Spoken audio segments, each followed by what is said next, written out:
14 days before my wedding, my father sat across from my fiancé at a family dinner, looked him in the eye, and told him I was a liar who had abandoned a baby at 18. He had no idea that my fiancé had already found my daughter 6 months earlier, or that she was sitting in the lobby waiting to walk into our rehearsal dinner.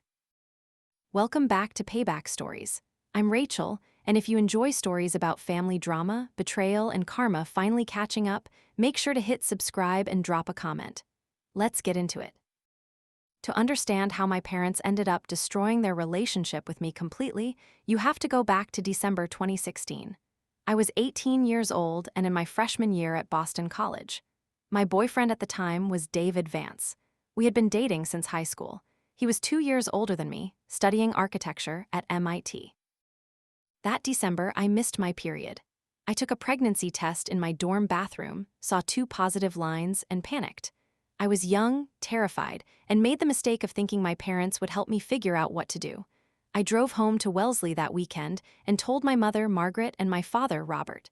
I was crying and overwhelmed. My mother did not comfort me. She did not ask how I was feeling. She sat at the kitchen table, looked at me, and said we were going to fix it. I told her straight out that I was not having an abortion. Her expression turned entirely cold, and she said we would handle it another way. That was the moment my parents took complete control of my life. In January 2017, when I was 2 months along, they pulled me out of college. They informed the university administration that I was taking a medical leave of absence for health issues. Then they took my phone, my car keys, and locked me in their house. For 8 months, I was effectively trapped in my childhood bedroom. They cut off all contact between David and me. My mother took my laptop and sent an email from my account to David saying I wanted to break up and didn't want him reaching out anymore. When David called the house phone, my mother answered, told him I needed space, and hung up. He kept trying to call for 2 weeks before he finally stopped. I wanted to run away every single day, but I was 18, pregnant, had 0 money of my own, and nowhere to go. My father made the rules very simple. He told me that if I attempted to contact David or leave the house, they would cut me off permanently. No college tuition, no place to live, no financial support of any kind. I had no leverage, so I stayed and let them plan the adoption. On August 13, 2017, at Newton Wellesley Hospital, I gave birth to a baby girl. Labor took 16 hours. My parents were in the room the entire time, along with an adoption social worker who had brought the paperwork. When the baby was born, I asked to hold her. My mother spoke up immediately and told the room it was better if I didn't, calling it a clean break. The social worker agreed with her. There was a young nurse in the delivery room who looked at me, looked at my parents, and stepped in. She picked up my daughter and placed her on my chest. She told my parents I deserved a couple of minutes. I had 90 seconds with my daughter. I memorized her face, her dark hair, and a small crescent-shaped birthmark on her left shoulder. I whispered that I was sorry. Then my mother told the nurse that was enough, and the nurse picked her up and carried her out of the room. I was crying so hard I could barely breathe. I asked the social worker what her name was, and the social worker told me the adoptive parents would choose her name. They offered me a sedative to help me sleep, and I took it because I was exhausted and broken. When I woke up 6 hours later, my daughter was gone. The next day, August 14, I signed the relinquishment papers. It was a fully closed adoption.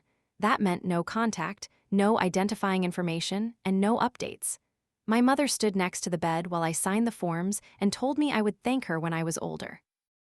I went back to my parents' house and stayed in my room for 3 weeks. I couldn't eat or sleep properly. My mother took the nursery items we had set up earlier and turned the room into a guest bedroom within a week, telling me there was no point in dwelling on it. In October 2017, I started seeing a therapist. When I told the therapist that I felt guilty because I had chosen to give my baby away, she asked me directly if it had actually been my choice. That question changed how I viewed everything my parents had done. For the next several years, August 13 was always a dark day for me. Every year on that date, I took a sick day from work, stayed in my apartment, and thought about those 90 seconds in the hospital. My parents never mentioned the date. They acted as if 2017 had never happened. In 2018, I enrolled in nursing school at Simmons University. I realized that while I couldn't save my own situation back then, I could work in healthcare and help others. I graduated in May 2021 and started working as a pediatric nurse at Children's Hospital Boston. I built a quiet, functional life. I had my own apartment in Cambridge, good friends, and a solid career. I kept my contact with my parents to an absolute minimum, visiting them only on major holidays and keeping every conversation strictly surface level. Every year on August 13, I had a specific routine. I would drive to the parking lot of Newton Wellesley Hospital, sit in my car, and look up at the building. I kept a small wooden box in the back of my closet containing birthday cards I wrote for my daughter every year. I sealed them and stored them in the box because I had no address to send them to. My best friend Claire, who worked as a nurse in the pediatric unit with me, asked me once why I didn't hire someone to track down the adoption records. I told her that closed adoptions were legally sealed and that I had to respect the boundaries of the system. I assumed my daughter was living her life and that I had no right to disrupt it. I was completely wrong about how things would turn out. In March 2023, I was doing rounds on the 4th floor of the hospital. An administrator walked down the hall with an architect to review space for a planned wing expansion. The architect turned around, and it was David. We hadn't seen each other in over 6 years. He looked older and broader, but I recognized him immediately. The administrator introduced him as David Vance from Vance and Partners Architecture. David looked at me and told the administrator that we already knew each other. We went down to the hospital cafeteria and sat with 2 cups of coffee for 3 hours. David told me he had never understood why I suddenly broke up with him via email back in 2017 and cut off all communication. I sat there and told him the entire truth. I told him my parents had pulled me out of BC, locked me in their house, sent that breakup email from my account, and forced me into a closed adoption. I also told him about the baby born in August 2017. Because of how chaotic and traumatic that period had been, and because my parents had manipulated the dates when talking to me, I had spent years worrying that the pregnancy might have happened right after David and I split up. I told him honestly that I wasn't entirely certain about the exact conception window because of the stress I had been under. David listened quietly to everything. He didn't get angry. He just asked me questions about the hospital, the adoption agency, and how I had survived the aftermath. By the time we left the cafeteria, we traded phone numbers. We started seeing each other again in April 2023. We took things slowly. Both of us were older and carried baggage from what had happened, but the connection was still there. By November 2023, David started attending therapy sessions with me. He listened carefully whenever I spoke about the loss of my child. I thought he was just trying to support my emotional recovery. I did not realize he was taking quiet steps to address the situation himself. On December 20, 2024, David proposed to me on the rooftop of his apartment building. He gave me his grandmother's vintage sapphire ring. We set our wedding date for March 29, 2026, with the ceremony at Old South Church and the reception at the Fairmont Copley Plaza. When I told my mother about the engagement, her response was cold. She immediately started criticizing the plans, complaining about the floral choices, the venue, and the guest list. Every time I made a decision, she made passive-aggressive comments about how I was rushing into things. I kept revising the seating chart for the reception, and with every draft, I moved my parents' table farther away from the head table, eventually placing them at table 8 near the exit. In January 2025, David took a commercial DNA test through 23andMe. He didn't tell me at first because he didn't want to raise my expectations for something that might yield nothing. When the initial results came back in February, there were no close relatives listed. David showed me the screen and admitted he had taken the test hoping to find a genetic link to our past. I told him it was fine and that commercial databases rarely solve closed adoptions. However, DNA databases update automatically whenever new users submit samples. In August 2025, a couple living in Brookline, Laura and Mark Palmer, decided to order a DNA kit for their 8-year-old adopted daughter, Chloe. Laura was a pediatrician and Mark was a high school history teacher. They had adopted Chloe as a newborn through an agency and had always been open with her about being adopted. During a routine checkup, Chloe's doctor asked detailed questions about family cardiac history. Since Laura and Mark didn't have that information, they decided to use a genetic testing service purely to gather medical data for her health records. They sent in Chloe's sample in late August. On September 3, 2025, the results were processed by the database. The system flagged an immediate parent-child match between Chloe Palmer and David Vance. David was at his office in Boston when he got the notification on his phone. The alert indicated a primary relative match with an 8-year-old child in Massachusetts. David didn't call me right away. He knew that if this turned out to be a mistake or a false lead, it would destroy me. He decided to verify the facts independently first. On September 4, David hired a private investigator who specialized in family registries and public records. Using the child's age, location, and the name listed on the account manager profile, the investigator pulled property records and public directory information. Within 48 hours, the investigator delivered a documented file to David. The report confirmed that Laura and Mark Palmer had legally adopted a baby girl born on August 13, 2017, at Newton Wellesley Hospital. Included in the report was a public class photo from Brookline Elementary School. The photo showed an 8-year-old girl with dark curly hair, my exact eye shape, and David's smile. On September 21, 2025, David brought the file to my apartment. He sat me down on the sofa, handed me his phone, and showed me the photo, the DNA match, and the hospital birth records. I sat there staring at the screen for a long time. The realization hit me in 2 waves. First, my daughter was healthy, safe, and living 20 minutes away from us. Second, David was definitively her biological father.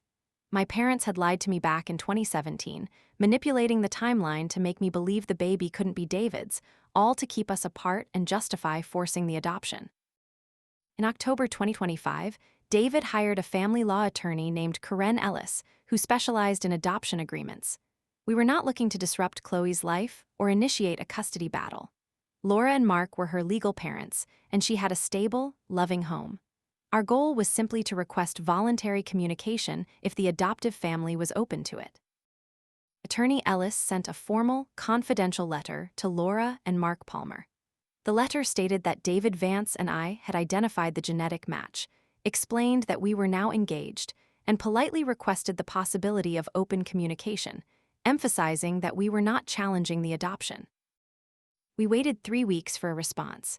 On November 12, Attorney Ellis called us into her office and put Laura Palmer on speakerphone. Laura's voice was calm and straightforward. She told us that when she and Mark received the letter, they were surprised. She explained that back in August 2017, after the adoption was finalized, they had requested an open contact agreement through the agency so the birth mother could receive annual photos and updates. Laura said the agency told them that the birth mother, me, had explicitly requested a total clean break and had refused all future contact. My mother had handled all the communication with the agency back then. She had lied to the agency, telling them I wanted no updates, while telling me the adoptive family demanded absolute secrecy. Laura told us on the phone that Chloe asked about her biological mother every year around her birthday, and that she and Mark had always promised to help her find her birth family when she grew older. She said they were entirely open to arranging a meeting. We set the first meeting for February 14, 2026, at the Palmer home in Brookline, with a family counselor present to facilitate. In the weeks leading up to February, Laura began emailing us photos and small updates about Chloe. We learned that Chloe played the violin, loved drawing, and was in the 3rd grade. Laura emailed us a copy of a family drawing Chloe had made the year before. It showed Laura, Mark, and Chloe, along with 2 figures in the background drawn with question marks over their faces. Chloe had written the words, "Original Parents," above the figures. On February 14, David and I drove to Brookline. We walked up to the front porch and Mark opened the door. The family counselor, Dr. Warren, was already inside. A moment later, Chloe walked into the living room. She was wearing a purple sweater and holding a green binder. She looked up at me, then at David. Dr. Warren suggested we let Chloe lead the conversation. Chloe sat on the rug, opened her binder, and told us she had put together a collection of photos from her kindergarten year, her violin recitals, and her birthday parties so we could see what she had been doing. We went through the binder together. Then Chloe looked at me and asked why I hadn't stayed with her when she was born. I looked her in the eye and kept my answer simple and honest. I told her that when she was born, I was 18 years old, had no money, and my parents forced me to give her up because they thought it was best. I told her I had regretted that decision every single day of my life, but that I was grateful she had such a wonderful mother and father in Laura and Mark. Chloe listened, nodded, and asked if David was the dad from the high school stories Laura had told her. David told her yes, he was. Chloe then asked if she could show us her room and her art table. We spent an hour up there while she showed us her drawings. Before we left, we agreed to start meeting once every 2 weeks. By early March 2026, we had visited Chloe 3 times. The visits went well. Chloe was comfortable around us, and Laura and Mark were welcoming and secure in their role as her parents. During our 3rd visit on March 7, Chloe saw our wedding invitation sitting on the kitchen counter at the Palmer's house. She asked if she could come to the rehearsal dinner and the wedding. David and I talked it over with Laura and Mark. We agreed that Chloe, Laura, and Mark would all attend the rehearsal dinner on March 28 as our guests. We decided not to inform my parents about any of this prior to the event. We knew that if my mother found out, she would attempt to manipulate the situation, threaten the Palmers, or create a massive scene to stop it. We wanted to protect Chloe from their toxicity. However, on Friday afternoon, February 27, my mother happened to be driving through Brookline after running errands. She stopped at an intersection near a local park and spotted David walking down the sidewalk holding hands with a young girl with dark curly hair. My mother recognized David immediately. She pulled her car over, watched them walk into a house on Stedman Street, and noted the address. Over the next 48 hours, my mother used property registries and online search tools to trace the address to Mark and Laura Palmer. By Sunday morning, she had connected the dots. On March 1, 2026, at 9 in the morning, my parents knocked on the door of my Cambridge apartment. David was out buying groceries. I opened the door, and my parents walked inside without waiting for an invitation. My mother sat down on the sofa and told me they knew about the child in Brookline. My father stood by the window and said I was violating the legal boundary of the adoption that had been established 8 years ago. I told them that the adoption was legally secure, that the adoptive parents had welcomed us into Chloe's life, and that it was none of their business. My mother got up, looked at me, and said that if I didn't terminate contact with the Palmers immediately, she would go to David and his family and lay out my entire history. She said she would inform everyone that I was an unstable person who had gotten pregnant at 18 and had no idea who the child's father was. I looked at her and said that David was the biological father, and that a DNA test had confirmed it months ago. My mother's expression tightened. My father spoke up and said that even if that were true, the child belonged to another family now, and that I was embarrassing the Anderson name by chasing after a past I was supposed to hide.